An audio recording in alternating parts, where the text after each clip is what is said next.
All right, so we're taking a deep dive today, and you know we love to get past those surface level headlines, right? Mm-hmm. Especially with these earnings calls. Everyone gets caught up in the numbers. But today, we're looking at Netflix. Yeah, What's the strategy behind what they're saying? What does it all mean for us as viewers? That's the important stuff. absolutely. So it's October 18th, 2024. Netflix just finished their Q3 earnings call. Okay. And like you said, the real story, it's not just in those financial figures. It's these little hints they drop about where they see the entire streaming world going. Right, exactly. And you know, the first thing they wanted everyone to know, they are back to growing their subscriber base. For sure. Remember, there was all that talk like, oh, has Netflix hit a ceiling? It seems like they're trying to put those doubts to rest. Yeah, no, you're right. And it was interesting. The word they kept using was reacceleration. You know, it wasn't just, oh, we're growing again. It was this emphasis on reaccelerating. Yeah. Almost like, really sending a signal to investors, competitors that those doubts from earlier in the year, yeah, those are gone. Yeah, totally. And how they're going about getting that growth, I think, is also super interesting.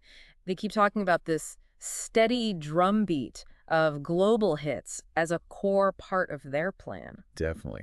They even called out some specific shows, Perfect Couple, Mm-hmm. Monsters, the Lyle and Eric Menendez story. Nobody wants this. These are international successes. It's this clear shift, I think, away from just what works in the U.S. towards being like a truly global entertainment powerhouse. Right.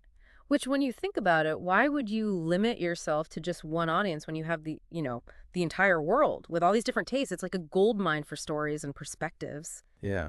And think about, like, from a business side, production costs, they vary so much from country to country. So if they can be successful with stuff that's produced outside, traditional Hollywood budgets, huge for them. It's really smart. Yeah. Okay, so they're growing again. They're going global with these hits.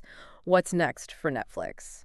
Well, let me tell you, 2025 is going to be a wild year for anyone who watches Netflix. Oh, yeah. We're talking like the big ones are coming back, Squid Game, new seasons, Stranger Things Wednesday, all coming back. Oh, and they're doing a Happy Gilmore sequel. Oh, wow. Yeah. So, get ready to put on your, what are those called, the comfy pants? Because you can be sitting on the couch for a while. That's amazing. See, and I think that's smart, right? Because you've got these huge established things that people love, Yeah. but then they balance it out. They're doing stuff from Shonda Rhimes, Ryan Murphy, bringing in the big names too. So it's like something for everyone, whether you want that familiar, comfy show or if you're like, what's new? What's everyone going to be talking about?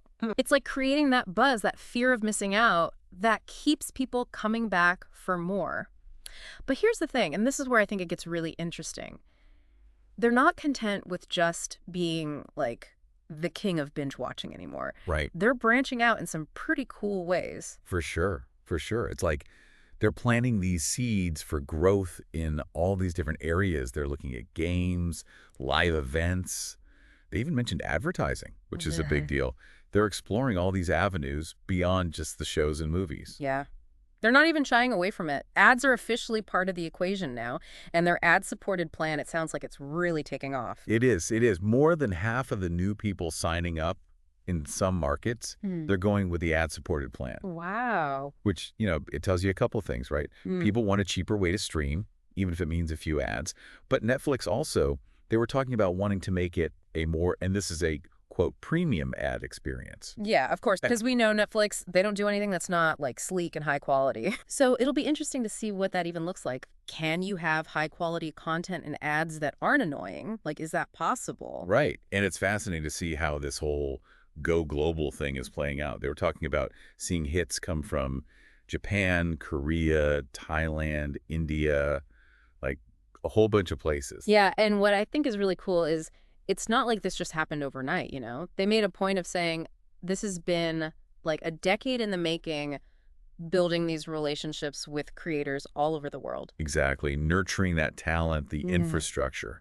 It's way more than just, oh, this type of show is popular now, let's make one. Right. It's a long-term plan. Exactly. Which makes you wonder, though, like, what does this mean for, Hollywood down the line? If Netflix is finding all these hits that aren't coming from the traditional Hollywood system, Yeah. could we see a real shift happening? It's possible, right? Yeah. Hollywood has had so much power for so long, but now you've got these streaming companies getting big globally. It could change everything. Yeah. And for viewers, I mean, that's got to be good, right? More variety, hearing different kinds of stories. Absolutely. But it's not just about the content, is it? Netflix also spent a lot of time talking about like the user experience, making things better for us. Yeah, they were. They were. They said they're testing a new TV homepage, something that's supposed to be more intuitive. So less scrolling through endless menus, easier to find what you want. Which, let's be real, is so important. I know I've given up on streaming apps before because I was like, I can't deal with this interface. It's too much. Right, exactly. And these days, you've got so many choices for streaming. If it's not easy, people are going to go somewhere else. For sure. Speaking of choices, let's circle back to those ads we talked about earlier, because more and more it seems like their ad-supported plan is working. It is, yeah. Like those numbers were pretty surprising. More than half of the new signups in some places are actually going for the plan with ads. It seems kind of weird, doesn't it? I mean, Netflix was all about being ad-free, and now, Well, it goes to show you, people want affordability, right? Even if they love Netflix, they want options for their budget. Mhm. But what's interesting is they keep saying they're aiming for a premium ad experience, whatever that means. yeah, they said they want to combine the best parts of like online ads with what works on TV. Mm. So targeted, but not creepy, I guess. Right, exactly. Which, is that even possible? We'll see. It's a delicate balance, that's for sure. Yeah. They did mention working with some big names, though, like Trade Desk and Google, so they're serious about this. Oh, yeah, it's not just a little side project. It sounds like they see ads as a major part of how they'll make money long term. But we can't forget their other big experiment, live events. Right. Still early days, but they're definitely putting some energy into it. Yeah, and not just any live events. We're talking like Christmas Day NFL football. Huge. Trying to get that everyone's watching feeling. Exactly. That used to be just for, regular TV. But Netflix wants in on that. And they mentioned, what was it, the Tyson Paul fight, WWE, more John Mulaney. Yeah, yeah. Lots of different stuff to appeal to everyone, right? Definitely. But doing live stuff has its own challenges, right? Like, it's not the same as just having a bunch of shows ready to go. Yeah, it's way more complicated. They didn't go into all the details, but they did admit it's tough trying to do all this new stuff while also keeping their regular streaming service running smoothly. Makes sense. And speaking of tough, those Hollywood strikes, remember those? Turns out those caused more problems than they let on at first. Yeah, they did, especially because, well, Netflix gets a lot of their stuff from Hollywood, right? So it messed with their schedules, led to that lumpy release schedule they mentioned. Exactly. But good news is it sounds like things are getting back to normal. They said by 2025, their lineup should be packed again. They did, they did. Knives Out sequel, Guillermo del Toro doing Frankenstein, that Happy Gilmore we talked about, new Russo brothers movie with Millie Bobby Brown. Yeah, they're pulling out all the stops, clearly. Trying to get everyone excited again after those strikes. Show them there's still tons of great stuff coming.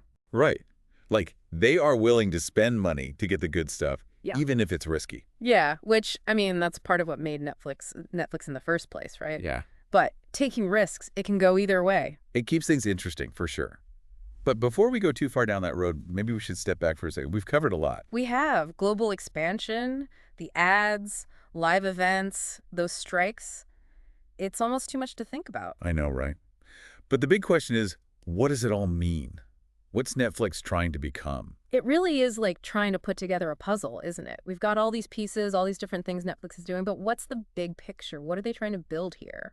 Well, to me, it seems like they want to be the dominant force in entertainment. Not just streaming, but like everything. Wow. I mean, they're not just competing with other streaming services anymore. They're going up against, like, regular TV, movie studios, even gaming companies. That is ambitious, but can they actually pull it off? Yeah. Be everything to everyone, I mean. It's a big risk, for sure. I mean, offering a little bit of everything is one thing, but can they be the best at everything? Especially with competition like Disney Plus, HBO Max, all these companies laser focused on certain things. It's a tough challenge. It's interesting you say that because remember when everyone was talking about streaming services bundling together, Netflix shut that whole thing down? Mm-hmm. It's like they're saying, nope, we're good on our own. It's a bold move, no question. Yeah. They're basically betting that their global hits, the variety they have, even adding in those extras like games and live events, that's enough to keep people subscribing, even with so many other options out there. Which makes you wonder, what does this mean for the future of all this, right? Like, is this what streaming is going to become? A few giant companies trying to do it all? Or will people get tired of that and go back to smaller, more niche services? It's hard to say. It's moving so fast. But one thing's for sure, this whole streaming wars thing, it's not over. In fact, it might be just getting started. And Netflix, they're making it clear they want to be in the middle of it all. Which, for us viewers, I mean, that means more choices, more new stuff to watch, more ways to be entertained. It's exciting, even if it is a little overwhelming sometimes. It keeps things interesting. And who knows? Maybe we'll discover our new favorite show, our new favorite way to watch things, just because we're willing to try something new. I like that attitude. Yeah. So, to wrap things up, here's something for everyone to think about after our little deep dive here. Is Netflix making the right bet? This whole go big or go home strategy, will it pay off in the long run, or is it too much? Only time will tell, but it's going to be fun to watch and see what happens. Couldn't have said it better myself.